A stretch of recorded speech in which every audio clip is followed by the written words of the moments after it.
There's another interesting idea, a third kind of tendency which favours religious belief is advanced by the psychologist Paul Bloom in a fascinating book called Descartes' Baby, where he reviews a whole bunch of research, which is fairly standard now in the literature on cognitive psychology, in which we seem to have a kind of a folk physics. In other words, a set of basic default assumptions, probably again innate, because you can see them in babies of just a few weeks old. Assumptions about the physical world, so that if something's solid, it can't pass through another solid object. Okay, things like that. Basic, very basic assumptions, which if you create computer-generated movies in which those assumptions are violated, babies pay attention. They sit up, they exhibit typical symptoms of surprise, like they look for longer, okay, or they stop sucking. There are interesting ways of measuring surprise in babies of a few weeks old. And by looking at how surprised they are in terms of their reactions to different kinds of movies, you can infer stuff about what they tend to assume about the world. And you can therefore reconstruct a kind of folk physics that they seem to have, which is quite Newtonian in many ways, and definitely not Einsteinian, which is probably why it took so long for Einstein to come up with his counterintuitive physics. So there's also a similar set of assumptions that, which constitute a kind of folk psychology, and which is pretty advanced. I mean, we've had thousands and thousands of years of evolution favouring the development of quite sophisticated understanding of each other's psychology, right? We had to be. And this is known as the Machiavellian intelligence hypothesis. The important point here is that Bloom and others have argued that these kind of sets of tools for understanding the world are informationally encapsulated. In other words, we tend to be, the stuff that's in one category we apply to, we're very good at applying to one set of things, and then when we apply the other set of categories, or the other set of tools, we kind of can't apply the first one. So it's a bit like a Necker cube illusion. We either see things one way or the other. We can't easily combine them. We can't make them two run at the same time. They don't mix and match. They don't sort of flow into each other. And because these domains are quite separate, he argues that this favours a natural kind of tendency to think of ourselves as composed of two quite distinct substances. In other words, to be, or as he says, Descartes' paper, to be natural Cartesians in a way, to think of ourselves both as things, as bodies and as minds, but to find it very difficult to see how the one could actually be just a function of the other. Again, I don't have much time to go into it now, but I recommend the book. Finally, the last sort of thing I'd like to talk about in terms of mental tendencies to believe in religious ideas is what I'll call credence heuristics. You can think of the other three, the previous three, apophenia, different types of apophenia, the memorable anomalies, and the natural-born dualism. All of those three kind of tendencies as things that can explain both how religion gets off the ground in the first place, and how religion then is is relatively easy to transmit from generation to generation. The last thing doesn't help us to explain how religion gets off the ground in the first place, but it does, I think, add a lot to our understanding of how religion can transfer from generation to generation. And I don't know if any of you have noticed, but there seems to be a rather strong correlation between the religious beliefs of parents and children. It's very rare to have a Muslim child of a Christian parent. Okay? Now, that's kind of odd, unless there's some kind of bias perhaps in children to believe what your parents tell you.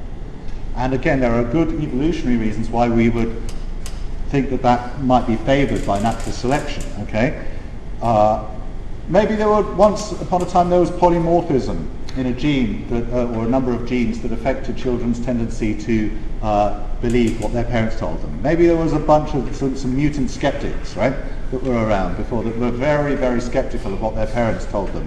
And when their parents said, "Don't play in that river, there's crocodiles in there," they thought, I wonder, you're just winding me up. And guess what happened to their genes? right? They ended up in the crocodile. Now, the other kids who were like blasé, naive, said, oh, Mummy says there's a crocodile in that river, don't play there. Okay, it's better safe than sorry. Their genes probably were passed on more effectively. But they, in the process, of course, it allowed their parents to pass on lots of claptrap, like, your ancestors are watching you. And that, again, is reflected in the old Jesuits' dictum, give me a child until the age of 7. And I can't remember what else that concluded with. It might have been something rather dirty. But I think if you take all of these 4 things, and perhaps some other things, then you can conclude that that religion is kind of almost the natural state for people to be in. There are powerful forces in our psychology which make it easy to believe and easy to pass on religious beliefs, and much harder to reject those beliefs. So, given that I'm an atheist, I'm sort of saying that the majority of people are therefore in some kind of error. And but I think it's incumbent, whenever a minority, an atheist, then we might be a majority in this particular room. That's an extremely unusual circumstance. Atheists are in a very insignificant minority usually. And whenever a minority accuses the majority of error, it's incumbent on the minority, I think, to explain how they managed to avoid the error and the others did not. Okay, like look at all the Marxists, right? How come they didn't get sucked in by the ideology of capitalism? That's what you have to ask a Marxist. And I think atheists, the kind of the way atheists can explain that is, it's actually that science itself also, and rational beliefs must be favoured by some cognitive features too.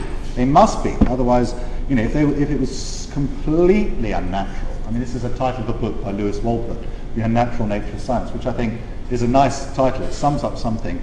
Science, a lot of scientific principles, the basic principles of science maybe relate to common sense. But as they're developed and built upon and refined, we end up with some very counterintuitive theories. Relativity theory, quantum mechanics, and so on. They're all desperately counterintuitive. Even things that today that we may take for granted, like the germ theory of disease, it's easy to forget how counterintuitive something like that appeared to most people even just 100 odd years ago. The idea that there were animals so small that you couldn't see them with the naked eye that were responsible for causing disease was just laughed out of court.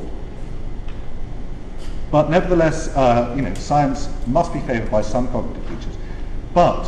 And perhaps in some people we're able, perhaps through some accident of birth, just like religious people, and maybe some lucky genes that predispose us towards a lower level of apophenia, we're able to build on those kind of cognitive features and overcome the otherwise stronger forces, which I think, because in general, those cognitive forces that favour science must be weaker than those that favour religion. And that because religion has such a dominant power and seems to be, despite the talk of secularization, coming back and very resistant to any attempts to overcome it. So it's a very powerful force. So I want to sort of think about that, to just conclude by thinking about 5 possible futures. And I think that this, people can say, well, okay, very interesting, all this stuff, speculation, but why does it matter? And I think it does matter because it's only by really studying these things scientifically that we can begin to get a picture of, what are the likely futures. And these are very important questions for the world as a whole because,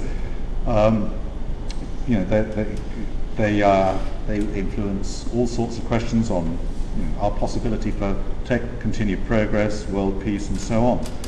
So I want to think about, I'm going to just briefly describe 5 possible futures. Now, these are not exhaustive. This list is not exhaustive. There are other possibilities, and I'll leave it up to your imagination to think of more. But each of these 5 hypotheses that I'm going to present has the merit of at least highlighting some extremes that are taken seriously by some people. And what's remarkable, I think, about this set is that just about anybody would find at least one of them preposterous, or troubling, or even deeply offensive.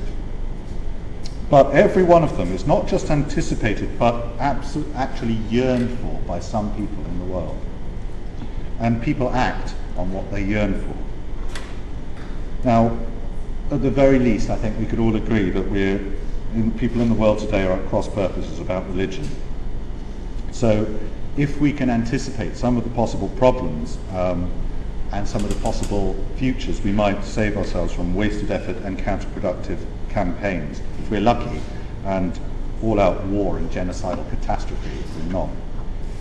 So here are these 5 hypotheses. Here's one possible future. The Enlightenment is long gone. The creeping secularization of modern societies that has been anticipated for 2 centuries